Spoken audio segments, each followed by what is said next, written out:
everyone. Nice to see you. I see people are still pouring in, which is amazing. It's like my own little theater off Broadway, live from Paris. Hello, Donnie. Thank you for hosting me and my Jewish Learning, Mara. And hello to all my friends who've already seen this before. Thank you for joining me. You're going to get to see a few new slides have joined.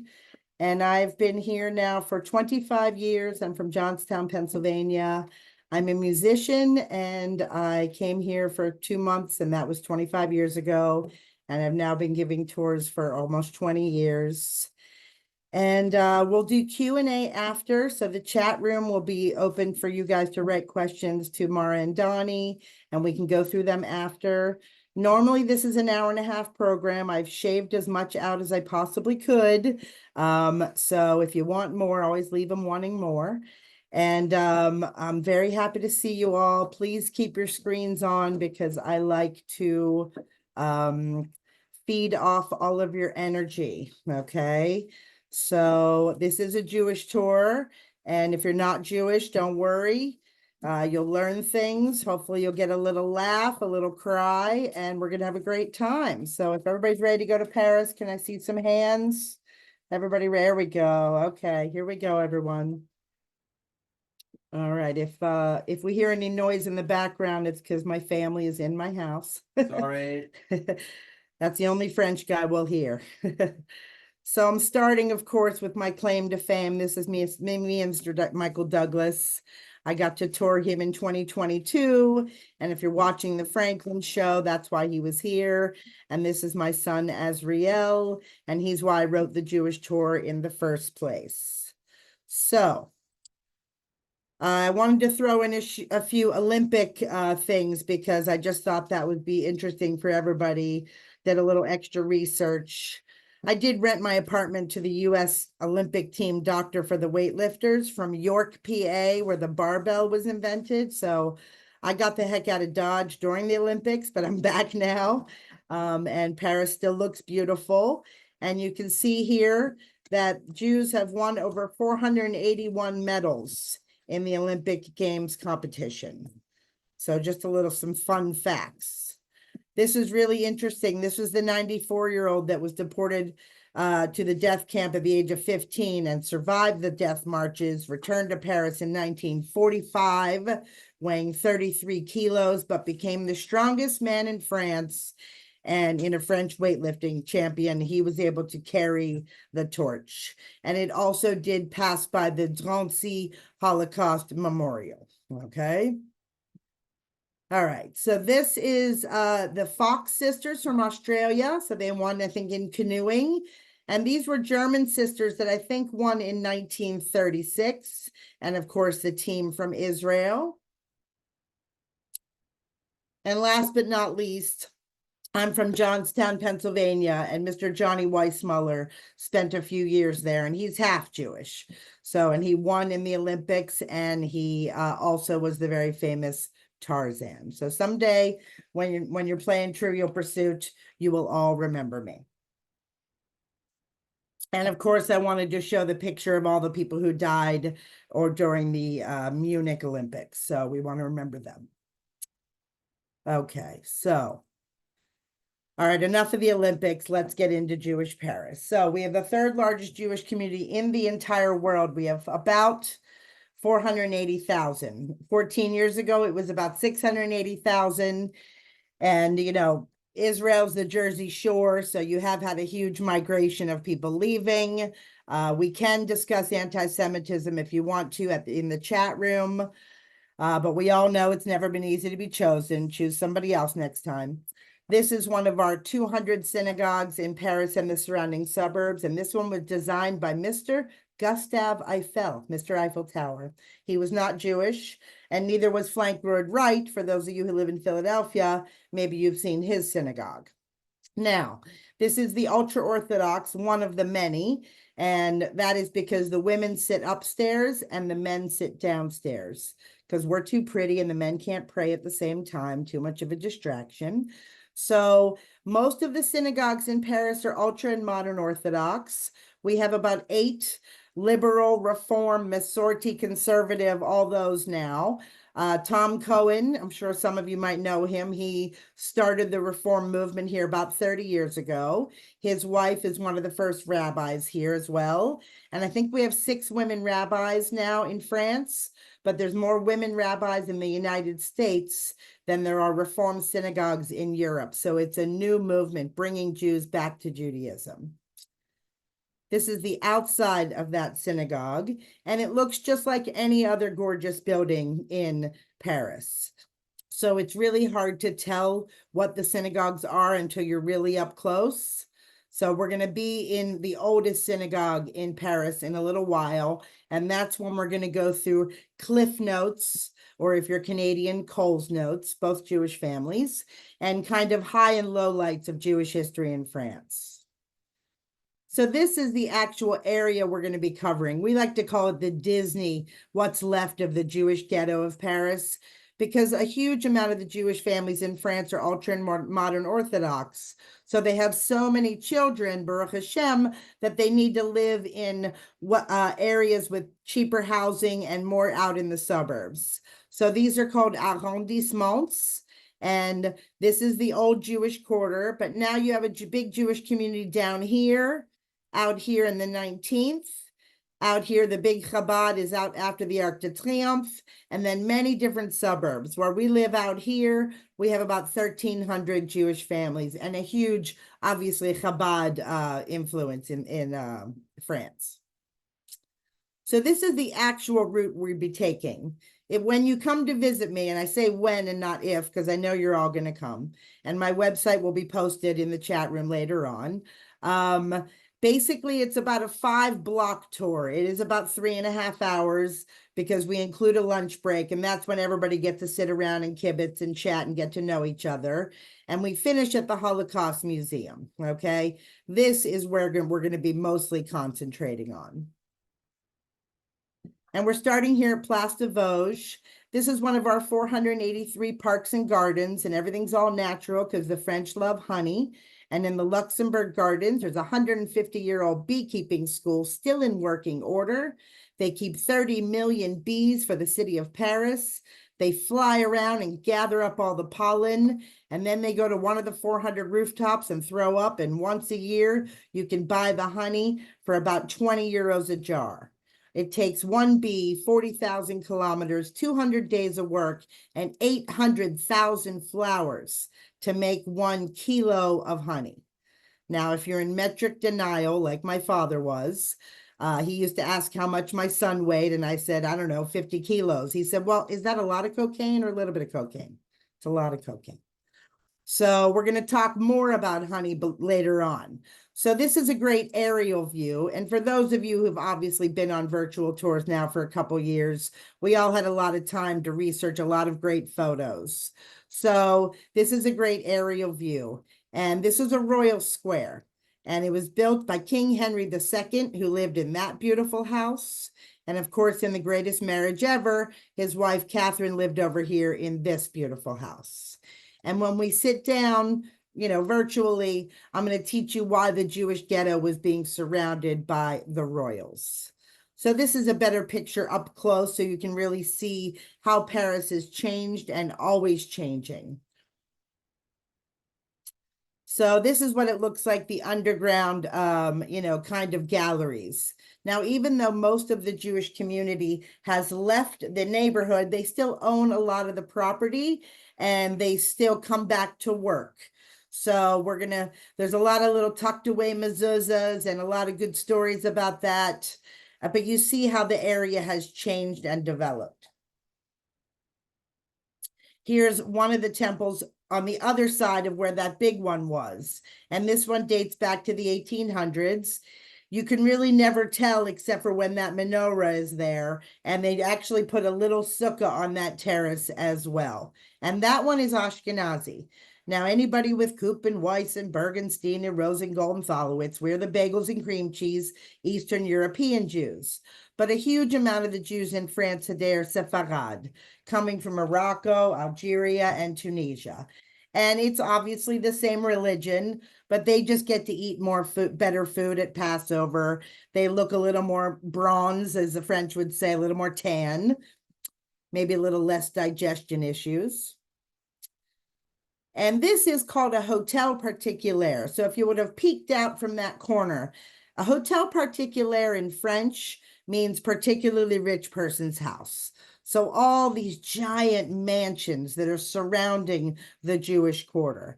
And instead of ripping them down, they turned them into something we can see today. And this was Mr. Sully, and he was the Minister of Finance in the 1500s, you know, just his little shack. And when you look at all the amazing buildings that you've seen on the Olympics, how did they do this before scaffolding? So imagine about 100 guys, Jean-Pierre, Jean-Claude, Jean-Francois, just roped up to the building, sitting on a little piece of wood and chipping away. Obviously, all these were amazingly skilled artisanal craftsmen, but everything took about 200 years to finish. If you come to France, you'll see that even dinner takes approximately 200 years to finish. They're not trying to get rid of anybody. Everybody's always in a big hurry. So today, this is a bookstore about the 35,000 national monuments and the 2,000 museums we have in this country. So now, this is another one of these hotel particuliers. And Madame Sévigné, for some of you that are under maybe 40, if you've ever seen something we used to call newspapers, she was Dear Abby for the French. So she was a lady of letters, and she wrote over 1,500 beautiful calligraphy letters to her daughter in the south of France. And she would read them out loud at these grand salons, big cocktail parties. People would copy them down and read them at their parties. This, my friends, was the original social media. Well, instead of ripping this down, they turned it into a museum, and it's the History of the City of Paris Museum. So Marais actually means swamp. It's one of the 3 neighborhoods never destroyed by Eugene Haussmann and Napoleon III. These are the men who knocked down 20,000 buildings and put up 40,000 buildings, all the kind that you saw in the Olympics, the buildings at the terraces on the 2nd and the 5th floor. Montmartre, the artist colony where you saw the bike race, the Latin Quarter up and down the river, and the Marais. They're the 3 neighborhoods that still feel the authenticity.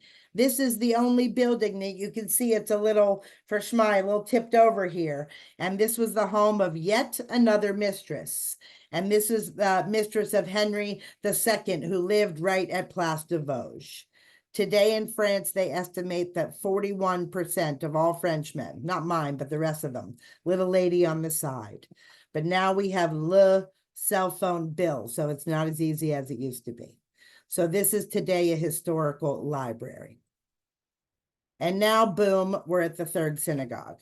So now, this is from 1913, and this was designed by Hector Guimard, and he is the same man who designed the outside of our very iconic metro system.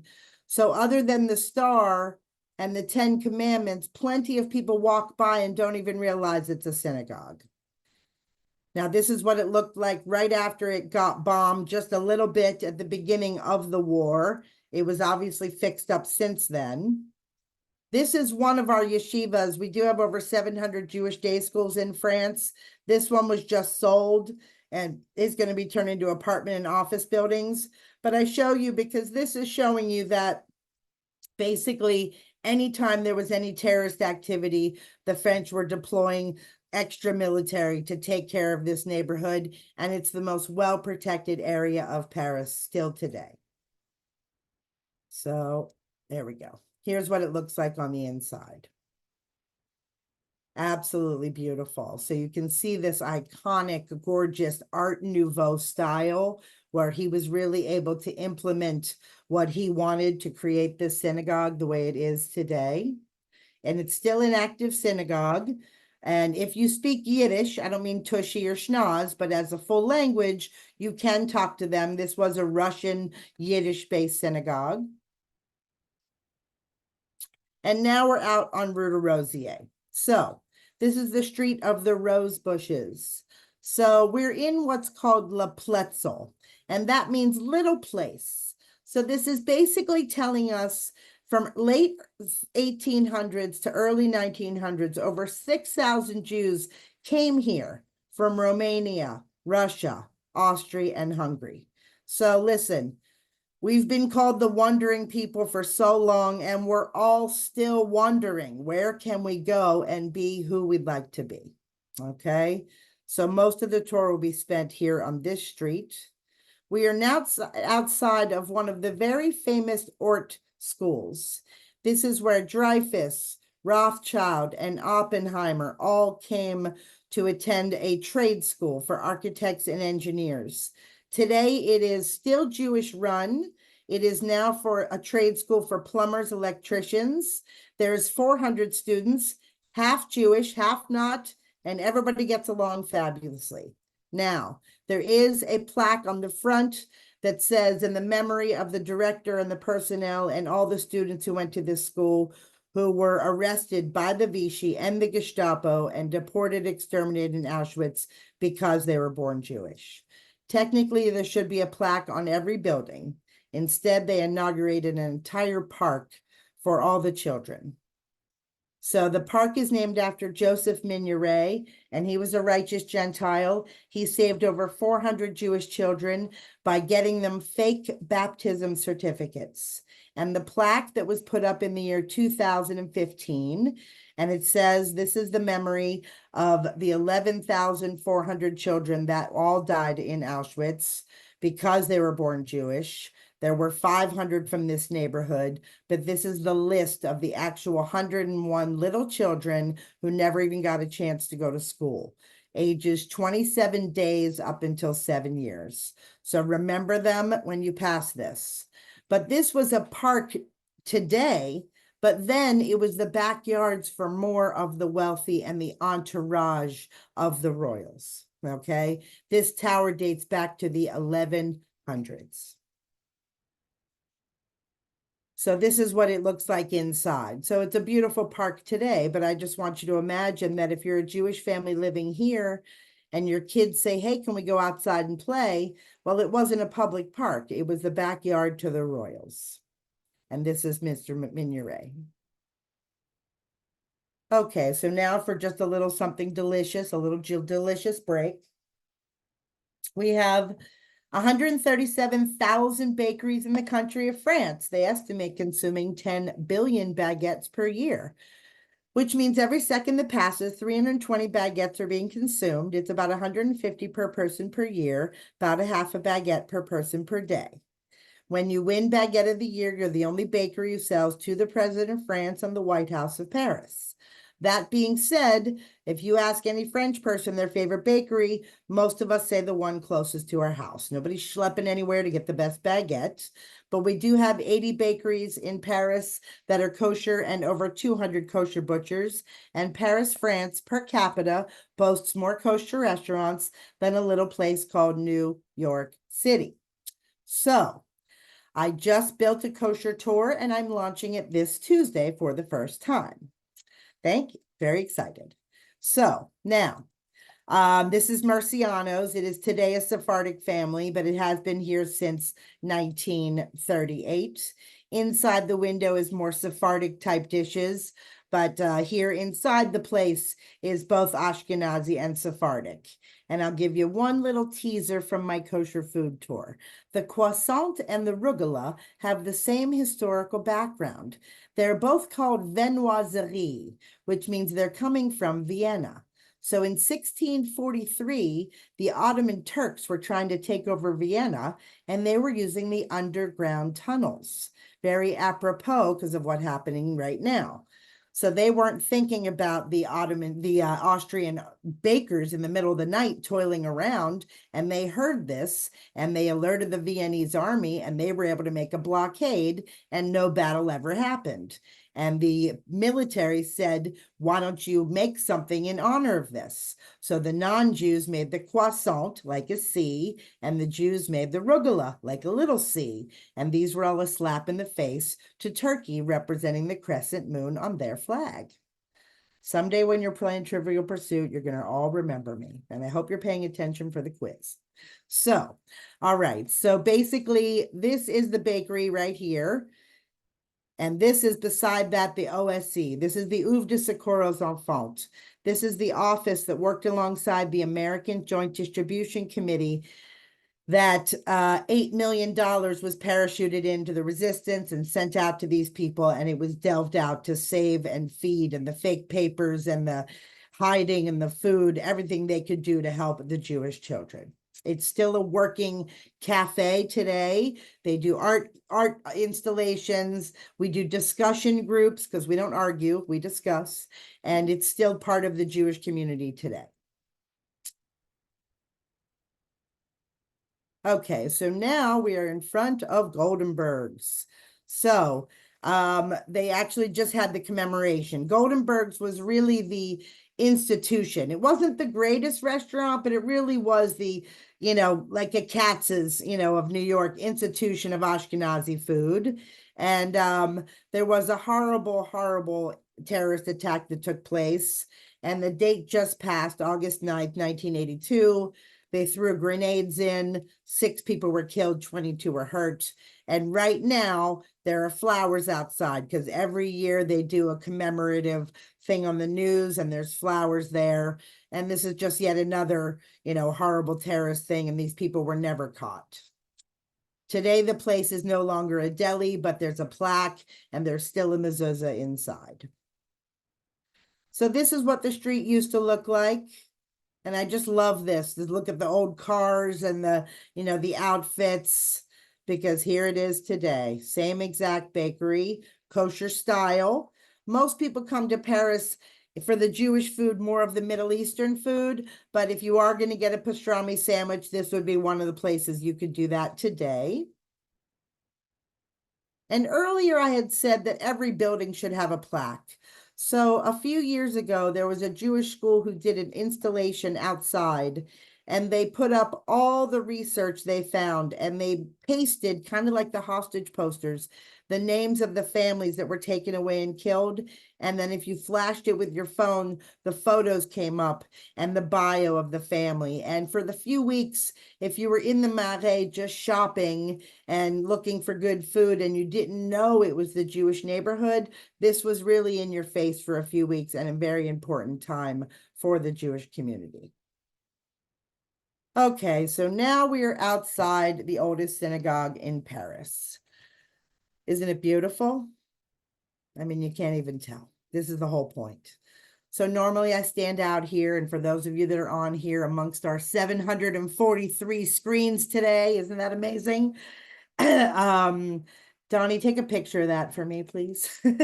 So basically, I stand outside and I say, hey, can anybody see the synagogue? Well, a woman approaches me, and at any given time when I'm outside, anybody could approach you at any time. And this woman whispers in my ear, did you tell everybody what happened here? And I said, well, I just know it's the oldest synagogue. She said, well, my mother had a dream 2 weeks before the liberation, because Nazis were just ripping Jews out of their homes. Well, Nazis had no idea this was a synagogue. She said her mother had a dream to save their family, and they stood outside in hopes to get in. Well, they got in, and so did many other women and children. And all the mothers claimed to have the same dream the same night. And they estimate that 150 women and children were packed in this tiny little shul 2 weeks before the liberation. There was obviously no Jewish star, there was no mezuzah, and it was just a little apartment that the community would put together. And you have shuls like this still today all over Europe.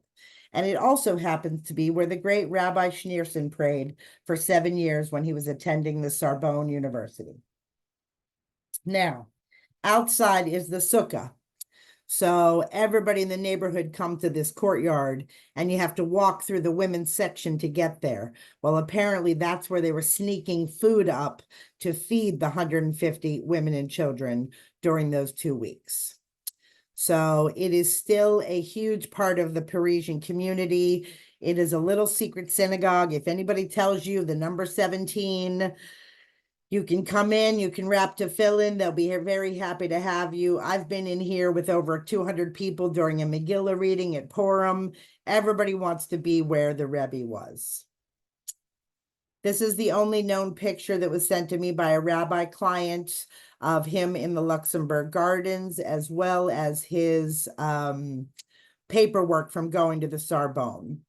So just to let you know, I'm an actress and a musician, but I read about 800 books on French history. And for this tour specifically, I sat with about 10 to 15 rabbis over the years to get this information that I found intriguing myself. I don't have any kind of doctorate degree except for maybe Jewish geography. So right now, here we're going to go through the high and low lights. So we'll start with the low lights. This is a depiction of us killing Christ. And I show you this because of the fashion. So believe it or not, you know, when the Jews had to wear the star during the Holocaust, this was not a new thing for our ancestors. There was either a hat or a yellow circle. There was always something they made to force us to wear to make us different than everybody else. Okay. So that's the first thing. Now, the first tangible evidence that I could find of Jews in France dates back to the year 465.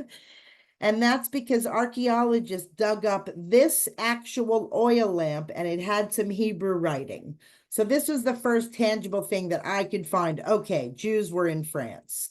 Right here, this is the dispersion of Jews from 70 to 500 after Jesus. Okay, and I'm going to show you a few charts throughout the program.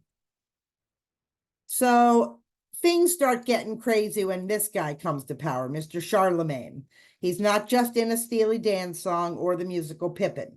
He was the Holy Roman Emperor, and when he was running the ship, you had to pay your taxes in honey and wax. This is why I told you that whole honey spiel. You know, honey was the only sweetener and wax was the only way we had any light. So a lot of these tax collectors eventually started to get punched because people didn't want to pay them. So finally the king said, I've got to come up with something more tangible. And he invents the French franc. As soon as money comes into play, this is when anti-Semitism starts to go crazy in France because the Jews were forced to be the moneylenders, because it wasn't the Christian way to make a profit off of your brother. And they said, who's good at counting? And maybe you all know some Jews who work in finance. You know, we all have to think about where this all stemmed from. Why do we do what we do? We were learned, we were educated, and we are continuing to do that. So we became the users, the bankers, and the accountants. And not only, this is what they would force us to wear as a moneylender. So if you're a Christian woman walking down the street and you're looking for who's going to lend the money, it's going to be quite obvious when you see the guy in the giant hat. Okay? So not only were we forced to be the moneylenders, but also the doctors. So there was dysentery and plagues and bacteria spreading. And the royals said, well, we don't want to get sick. Let the Jews take care of it. Let them be the first to take extracts of herbs and plants and try to figure out how to make medicine.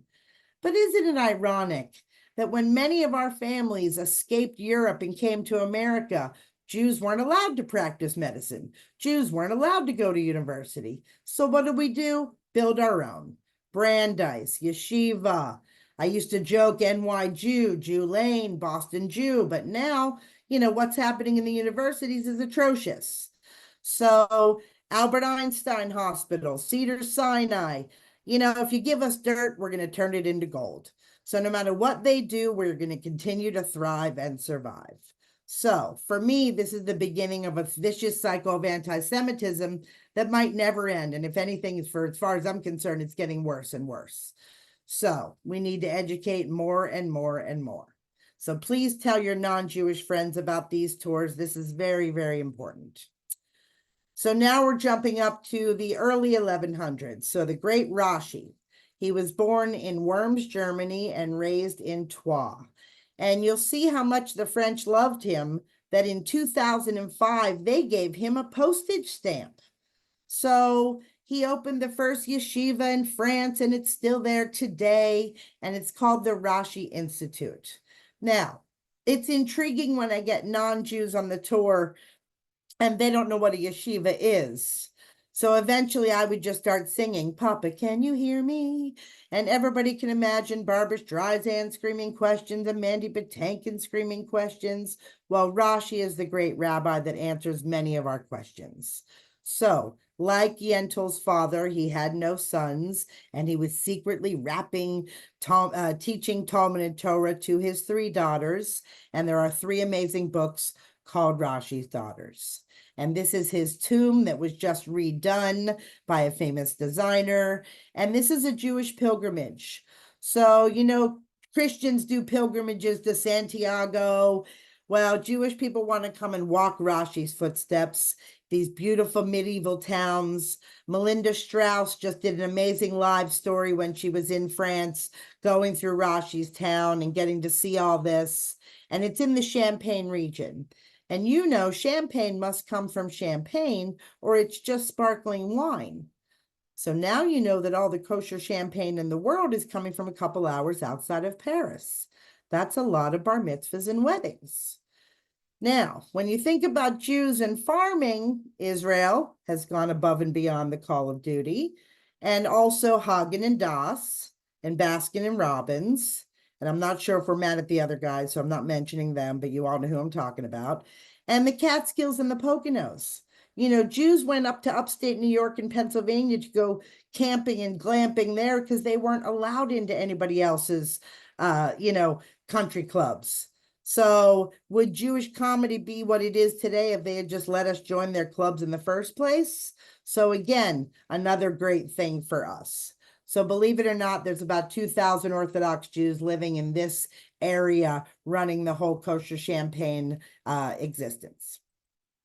Okay, so Rashi dies and we're jumping up to something not so great.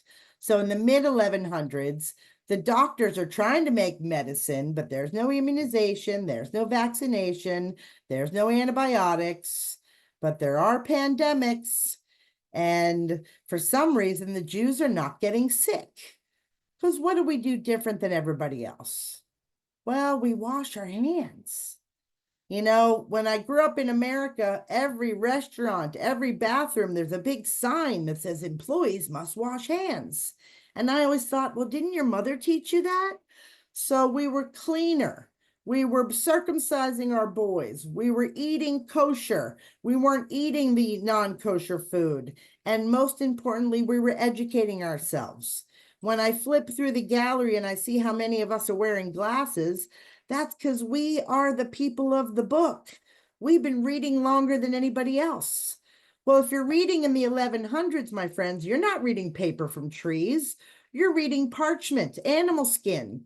So if you're at home praying and you see a dirty rat run across the house, you're going to get a cat, and the cat's going to chase the rat and sing it with me. Ha-dad-ya, ha-dad-ya. We've got songs about it. So we didn't get sick and they did. And then they blamed us and said we were mixing their blood with our matzo balls. I mean, talk about not kosher. So they decided to kill us. Big surprise. And this is called a blood libel. Hang us and kill us. So thousands of Jews were killed at this time for no other reason but being Jewish. And I said to the rabbi, why would there even be so many Jews in France? And he said, because the French are the mothers of invention. Science, math, technology, art, theater, music, intellectualism, everything. The French really came up with so much of this, and Jews tried to flock here. So now, at this point, everybody's pumping out more and more kids, and we continue to thrive and survive. And we're jumping up to a few years later, 1180. Philippe Auguste is the first king to cancel all the loans made by Jews to Christians. And he says, all the money that you were supposed to give them back with the interest, I'll take it instead. So he takes the money, he throws the moneylenders in jail, and then he says to their wives, if your men get hungry, you're going to have to come up with double the money to feed them. Now, where are you going to come up with that? He's just taking it all away. Well, it's a Yiddish word called a knippel. Can I see any hands up if anybody know what a knipple is? There we go. Thank you, Mimi. You know it's a woman's secret stash of money. My grandmother used to keep her knipple right near her knipple. You know, that's what made most sense to me. And for some reason, my grandmother was compelled to steal every sweet and low out of every restaurant we ever took her to. I heard now in Florida, they're not putting any sweet and lows on the tables anymore. I've heard too many of us are taking them. Did it have anything to do with us not being able to afford them? Not so much. But there's this horrible stereotype of Jews being cheap and hoarding money, yet we're also very generous. You give us the disease and we'll do whatever we can to raise money for that. Yet we have this stereotype.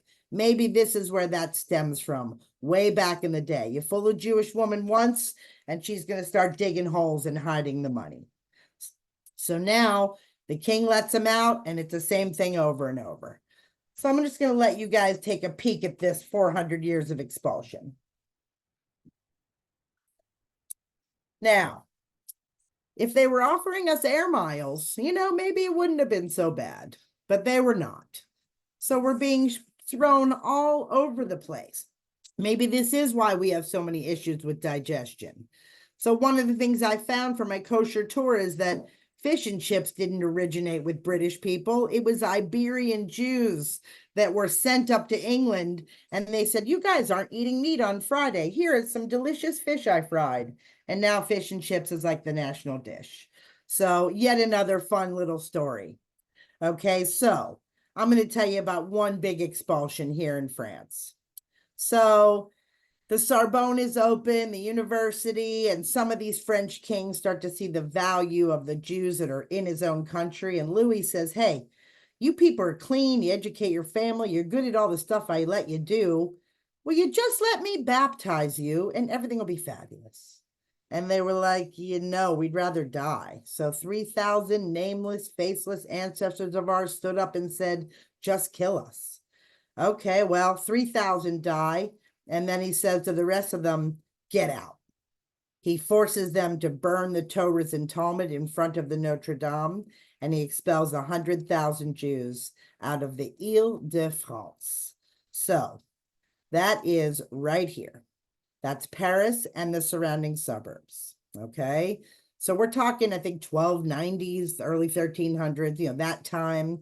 He expels 100,000. Today we're at 250,000 on the Ile-de-France.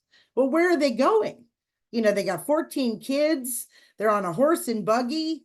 Some of them start to schlep up to Eastern Europe, but plenty of them just start to check out the rest of France.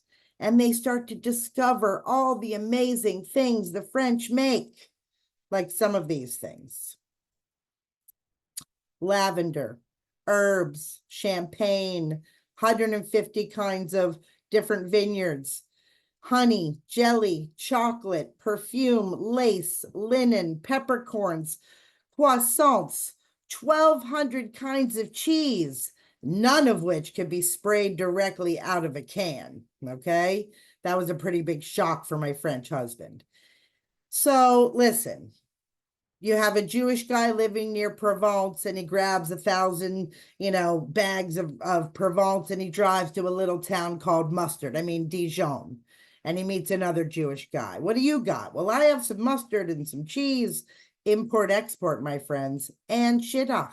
I have a beautiful daughter. Well, I have a beautiful son. So not only did the king think he was going to dissipate us from each other, this brought us closer together because we started to have a trust level to work with each other. You know, every time I have clients that come, and if somebody can't figure out PayPal or Venmo, I say, don't worry, they're going to show up. You know, this is a level of trust that is like no other, okay? Any of you can go to Zimbabwe tomorrow, call Chabad, and they will find you a place to stay. It's a connection that is unsurpassed. So trade routes, import, export. The Jews were the only people who knew they could go anywhere and find somebody to work with. So this is the mercantiles. This is an old postcard. And now we're jumping up to 1492 when Columbus sailed the ocean blue and the Spanish Inquisition. So King Ferdinand and Queen Isabella kick all the Jews out of Spain and Portugal. They were called different things. They were called, the derogatory word would be Marrano, but the politically correct would be the crypto Jews. And they were speaking their special language, which was Judeo-Espanol. Maybe you've heard of it called like Ladino. Okay. So I have today Jewish Sephardic friends who live here whose grandparents spoke this, like mine spoke Yiddish.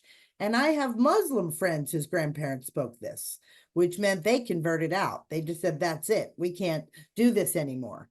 And these people were shoved from Spain to Morocco, Algeria, Tunisia, Turkey, and Greece. So a lot of the French Jews today were probably Spanish Jews to begin with. This is the town of Troyes. And you can see, the fairs of the exporting and the trade routes in general. And there's been books written about the Jews and the trade routes. All right, so the only people I talk about in the 1500s is Mr. Nostradamus. And now rumor has it maybe even Leonardo da Vinci was Jewish. Well, with Nostradamus, he was the great philosopher, predictor, astrologer. He predicted 9/11. He predicted this pandemic. He predicted the internet. Apparently, two of his great-grandfathers were doctors to royals and a lineage of rabbis in his family. And both of these guys would have sounded fabulous in the Adam Sandler Hanukkah song. I mean, who else did we lose because we couldn't be who we wanted to be? All right, so now we're jumping up a couple hundred years because I'm trying to shove all this in an hour.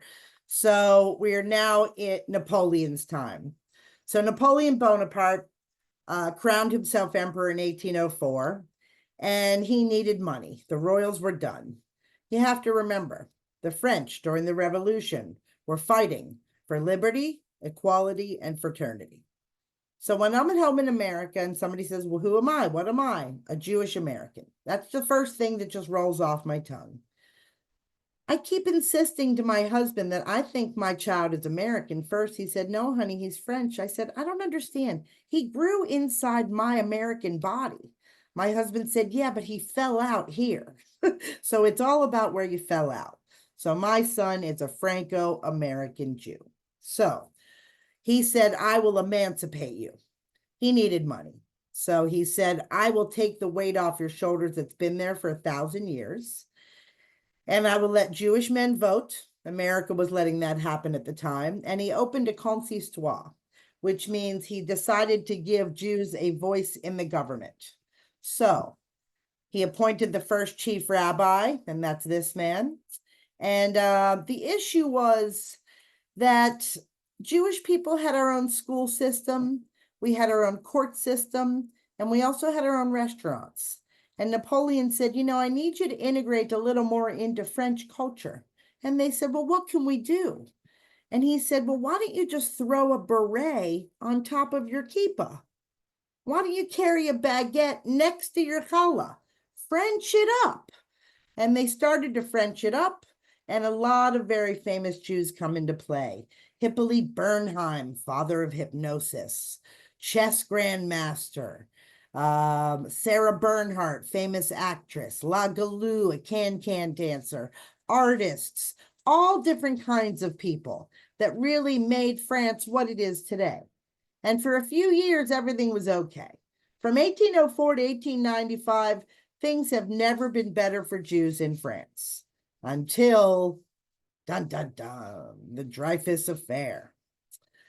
Okay, so just when we thought everything was going to be great, and we're in the military, and everything's okay, until somebody says, I don't like the Jews anymore. And Mr. Dreyfus, Captain Alfred Dreyfus, gets framed. And he gets framed for being a spy for the Germans. And they said he was giving up secrets. Well, they had a trial, they stripped him of his medals, they cracked his sword, and that's a huge dishonor, and they did this in front of Napoleon's tomb. I mean, what a slap in the face. And they sent him to Devil's Island off of South America, a super scary jungle prison. We all have to stop and think. He could have gotten bit by a tick and died of malaria. and we would be in a whole other situation right now. Instead, he started writing letters saying it wasn't him, wasn't him. And the whole country of France got split in half. So here they are sitting at dinner, everything's fine until somebody brings up the Dreyfus affair and the whole place goes crazy. Even the little dog got a fork shoved up his tushy there. So things are not good. And they demand a retrial and they schlep him back. And they have another trial and they still find him guilty again. Well, we had a man named Emile Zola, and he wrote this article, J'accuse. Now, Emile Zola originally was an anti-Semite, but then he turned into what they called Dreyfusards. So pieces of the puzzle were not fitting together. And the second trial happened, and people didn't believe it happened. There was so much propaganda. This is a board game called the Dreyfus Affair, and you win when you get to the truth. But here's the cincher. If you land on Sarah Bernhardt, who believed him, you get to go up a few spots. But then if you land on somebody who didn't believe him, you're going back 11 spots. So nobody's winning this game. Well, after the second trial, out of nowhere, somebody sent them a box of ripped up letters and said, hey, why don't you figure out who it is? So they taped all the letters together that he had sent that they ripped up and held on to, and they taped together all these letters. They sent them all to a handwriting analysis expert, and it was a woman who proved his innocence. All of these artifacts are at the Jewish Museum. I'm only making some of this up. No, I'm teasing. Basically, this is all at the Jewish Museum. You can go see it today. Well, that's what proved his innocence. And after 10 years living on Devil's Island, he was acquitted and died with honors. Well, in the interim of all this, we have a young Austrian journalist who says, we really need a place to go. And he became the father of Zionism.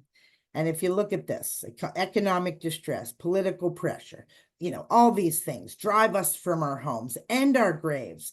The Jews are already constantly shifting from place to place. It is true that we aspire to our ancient land, but what we want is a new blossoming of Jewish spirit. Well, this is the fire that got under the tush of all the European Jews who just went, like my family, and, my Knippel grandma they all went from Krakow or Warsaw right to Palestine and put in the sweat equity that the Americans were helping pay for that. Even my son at his bar mitzvah said, why did I just plant 35 trees in Israel? And I had to explain, this was a world of Jewry working together. I've had survivors on the tour that have said, without the Dreyfus Affair, would Israel be as developed as it is? So maybe that was a good thing in the end. I mean, there should be a whole tour on Dreyfus, as you all know, but just to give you a little smattering of what happened. Well, at the same time in America, we had the schmata business. This is my family schmata business. So my grandmother was from Leeds, England, my fancy grandma. And she was brought over on some big boat and raised in Atlantic City. And she was in one of the first Miss Atlantic City pageants. She was Miss Bamberger's. But the schmata business is putting everybody to work. The lawyer, the accountant, the sign maker who's working at the store, the designer, everybody. Well, the French Jews were like, hey, we want to open up a big store. But the French were like, we do not like capitalism. We like little boutiques and one designer. But we feel bad. Go ahead, open up your little store. And that today is Galeries Lafayette, Printemps, opened by the Baders and the Kahns and the Kandinskys. And finally, things start to be okay. Early 1930s, we have a Spanish Jewish family who comes here because they have a son named Daniel who had some belly issues. So they invented Dannon yogurt. They were afraid of it calling it Daniel, thinking that would be too much of a Jewish connotation. And he died at 103. So I recommend you all eat your yogurt. And then they opened up their sister company, a little bottled water company called Evian. And then everything's all right. These are some of the famous artists and some of the very important people that were French and Jewish. Marcel Proust, André Citroën, Soutine. These are the artists that came here during the beautiful era, the Impressionists, the Post-Impressionists, Modigliani. It was such an important time. And eventually, of course, Marc Chagall, who was asked to paint the gorgeous roof of the Opera House in 1965. And he was actually helped by Virion Fry escape the war out of Marseille. So if you were really with me, right, I forgot it. This one was before. I had added this before. He is one of the 2 Jewish athletes, as far as known, who have completed the Olympics after surviving the Holocaust, and his wife and daughter died in the Holocaust. So 3-time super bantam world champion and 2 times European and Olympic bronze, Yves Dreyfus. So we all know the Book of Jews in Sports is a pretty quick read, but, I thought this would be important to at least show you. Although I do have a nephew who worked for the Ravens in Baltimore, and my brother's a sports writer, so we're Jews who love sports. And now we would be eating lunch together at the very, very famous Israeli lunch break. And they didn't need my business when I said I'd like to make a reservation. And they said, look down the street, you can wait in line like everybody else. And I said, well, I have 75 people this week. He said, okay, that's different. So this is me and all the boys who work at the falafel place. And yes, you will skip the line with me. And now we're just this is another synagogue down the street, another one of these tucked away synagogues right here. This was known as the Passerby Synagogue, and now it is a pizza place. And the Torah is another apartment. This is the Ark, and these are Sephardic Torahs. And look how French they are. They're wearing scarves. Not just any old scarves, Hermes, Christian Dior, very fancy scarves. And they're kind of blinged out, a little different than Ashkenazi. And this is the kosher pizza place that is now over there. This is the Sasha Finkelstein's. And this used to be a matzah factory. And today it sells Yiddish sandwiches. I'm not sure if you guys ever had one of those, but it's a sandwich that complains a lot and has a bunch of extra pickles. It's delicious. This is one of our about 3 or 4 Judaica shops in the neighborhood with some beautiful artwork. This is Pletzel in Hebrew. This is the library. It's another Judaica shop. And this is the last of delicious kosher bakeries. And that's more Ashkenazi based. And inside the bookstore, they have the artwork of Mr. Martin Holt. Now, I'm sure many of you have seen this one with Moses helping this guy win the race. If you haven't, write down this guy's name. But my favorite is this one over here. So the guys are working out, and you see the ladies separated doing their aerobics. But if you don't really pay attention, you won't even see the little booby all by herself carrying all the weight. Huh, ladies? It's always us carrying all the weight. So now the most important thing in the whole tour is my dog's bar mitzvah. That's Eminem, Matzo Ball, Marlene, Rebla, Premier. And that's just to give us a little break before our last story about the Holocaust. I hope everybody's having a good time, all 721 screens. I don't think I would sell out a Broadway show, but this is great. Okay. So I'm starting here. All right. I'm really giving you the most abbreviated story about World War II, but my friend Joanne, she is actually here with us today. And this is our friend Frida Wattenberg, who was a very important resistance fighter. Joanne wrote many books. Joanne, do us all a favor and write in the titles of your books and how to get them. That'd be great if you would do that. And this is the Wall of Righteous with over 3,500 names. And I came around the corner and I said, who are you pointing to? And this man said, well, I wasn't born till the war was over. But after my parents both passed away, I went through their house and I was getting all the furniture to sell and auction off, and taped to the top of a dresser drawer was an envelope, and inside all the documents proving his parents took this man in as an infant and raised and saved him. So they got to meet at the wall. This is a picture of Marcel Marceau and Ben Gurion, and it's at the home of Mr. George Loignier.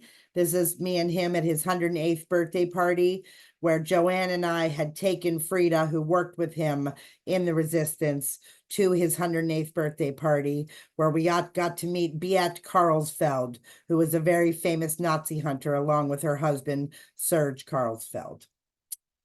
So Mr. Adolfo Kaminsky just died 2 years ago, and he was another resistance fighter. He was a falsifier. This is an amazing book done by his daughter. This man worked 23 hours a day making fake papers because he said, if I sleep more than 1 hour a night, 30 people might die. So please look him up, check him out. These are more people who did everything they could to save Jews. Now, Mr. Marcel Marceau. He was born in 1923, and he was first cousins with Mr. Loignier, the old man.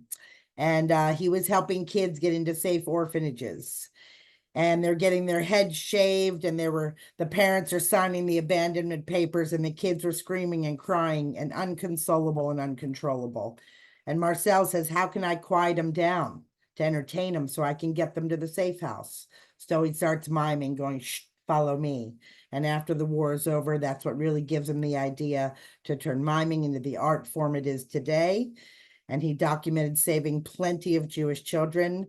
Then he called America one of his second homes. And he was the one who taught Michael Jackson the moonwalk, believe it or not. And he was also in a very famous movie by our great friend, Mr. Mel Brooks. Now, who else would make a silent movie and have the mime speak? Well, that's what we call escapism. So throughout the tour, I'm talking about how Jews are doctors and lawyers and musicians and artists and big thinkers, but also remember that we give our kids the most well-rounded education so we all have a fighting chance. So Hitler himself wanted to be a fine artist. These are a few of his pieces that did not get him into school in Austria. He was turned down 2 times by the same Jewish woman professor. And finally, when Normandy got stormed, he said, if I can't have Paris a city of art, then nobody can. And he decided to burn the entire city of Paris to the ground. And he said, well, if I can't have Paris, nobody can. And he sent Dietrich von Schultitz. This was his #1 burning down cities general. Go to Paris and destroy it. And the guy gets here. And he sees the Notre Dame, the Opera, the Conciergerie, Montmartre, the Latin Quarter, the Louvre. I mean, come on, you've all just watched it for a month. It's one of the most undeniable, beautiful cities in the world. And this guy says, hey, I'm not going to be the guy known in history to destroy Paris when it's got nothing to do with us winning the war strategically. You know, let's all remember that a lot of these Nazi generals started to realize that Hitler's cheese was sliding down off of his cracker. And he says, I'm not going to do it. And he couldn't really call Hitler and tell him he was crazy. And he couldn't confide in any soldiers out of fear that they might turn on him. So he went ahead and had secret meetings with the Allied ambassadors. And he says, look, I'm not looking to be a big war hero, but I'm not the guy. Write your treaties and I'm going to buy your time. Well, Hitler starts calling and saying that very famous statement, is Paris burning? Is Paris burning? This guy keeps hanging up, gotta go, having crepes, no time. Hitler keeps calling, is it burning? Oh, there's too many allies. I'm not real sure how to go about it. And Hitler's like, well, you're my burning cities guy. You should know. Start to strap bombs and dynamite over every monument, every museum, every statue, every bridge, anything that makes Paris, Paris. And he says, okay, Hitler, I'm on it. But what Hitler doesn't know is that there's hardly any real ammunition left. So he's handing them fake ammunition. So they're busy strapping up the Eiffel Tower and they're all waiting by the button, but nothing's going to happen when they hit it. But they're doing their job. And this is the Hollywood ending, my friends. Basically, Hitler says, is Paris burning? And he holds up the phone to the Grand Palais, which is right here. And with all these columns, he strategically placed the little bit of ammunition he had left. So when they flew up, they would reverb off each other. And Hitler thought that Paris was burning and couldn't hear Charles de Gaulle marching up and down the Champs-Élysées during the victory parade. So in the very end, out of the 350,000 Jews that were here, the French did save 3/4. But 76,000 were horribly murdered out of the 350,000. A lot of people did not know that. A lot of people think the French threw everybody under the bus. We had over 350,000 resistance members throughout the years. 11,400 children perished. And in the very end, the last Battle of Paris, they estimate about 1,500 Christian Parisians died, and everybody died for the liberation and the freedom of the beautiful city of Paris. And now I will liberate you all and free you from myself.